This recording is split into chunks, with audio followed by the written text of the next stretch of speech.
धनतेरस, जिसे धन त्रयोदशी या धन्वंतरि त्रयोदशी के नाम से भी जाना जाता है, भारत और नेपाल में मनाया जाने वाला एक महत्वपूर्ण हिंदू त्यौहार है और इस त्यौहार का सदियों पुराना एक समृद्ध इतिहास भी है और यह लोगों के दिलों में एक विशेष स्थान रखता है। आइए हम जानते हैं इसके महत्वों के बारे में।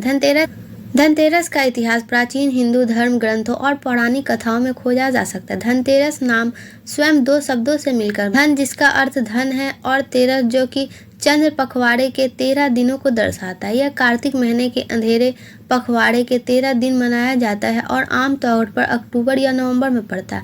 धनतेरस से जुड़ी केंद्र कहानियों में से एक भगवान धन्वंतरि के जन्म के इर्द गिर्द घूमती है, जिसे अक्सर आयुर्वेद का जनक कहा जाता है। हिंदू पौराणिक कथाओं में यह माना जाता है कि धन्वंतरि अपने हाथों में अमृत का कलश लेकर ब्रह्मांड महासागर के मंथन के दौरान प्रकट हुए थे, जिसे समुद्र मंथन के रूप में जाना जाता है। यह अमृत स्वास्थ्य और कल्याण का प्रतीक है और धनतेरस को अच्छे स्वास्थ्य और समृद्धि की प्रार्थना करने के लिए एक शुभ दिन माना जाता है। महाकाव्य महाभारत की एक अन्य प्रमुख कथाओं में धनतेरस को पांडवों से जोड़ा जाता है। ऐसा कहा जाता है कि पासे के खेल में अपना राज्य खोने के बाद पांडवों ने अपने निवासन का एक महत्वपूर्ण हिस्सा जंगल में बिताया। धनतेरस के दिन उन्होंने एक रहस्यमय झील की खोज की, जहां भगवान धन्वंतरि प्रकट हुए और उन्होंने दिव्य भोजन से भरा एक दिव्य बर्तन दिया।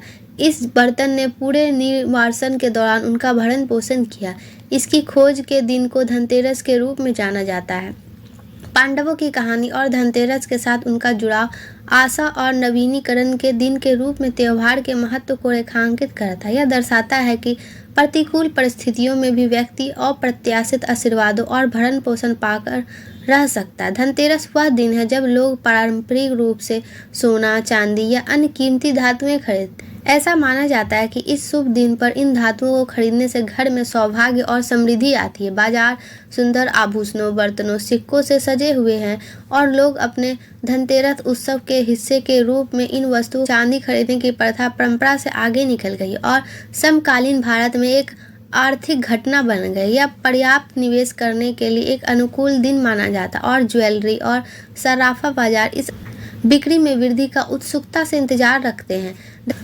धनतेरस भव्य दीपावली उत्सव की शुरुआत का प्रतीक है, जिसे दिवाली अक्सर रोशनी का त्यौहार कहा जाता है। 5 दिनों तक मनाया जाता है। धनतेरस इस उत्सव की अवधि का पहला दिन है। उसके बाद नरक चतुर्दशी, दिवाली, गोवर्धन पूजा और भाई दूज आता है।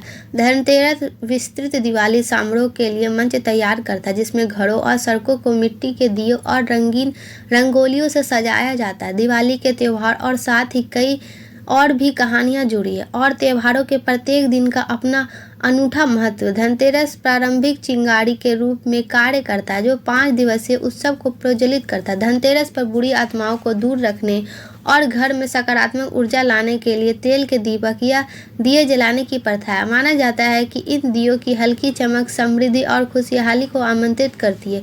दिए जलाने की परंपरा भी अंधेरे पर प्रकाश की विजय का प्रतीक है, जो दिवाली का एक केंद्र विषय है।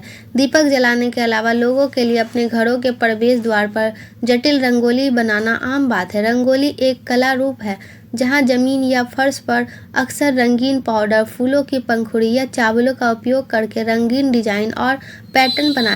ये डिजाइन न केवल देखने में आकर्षक बल्कि सांस्कृतिक और आध्यात्मिक महत्व को भी दर्शाता है।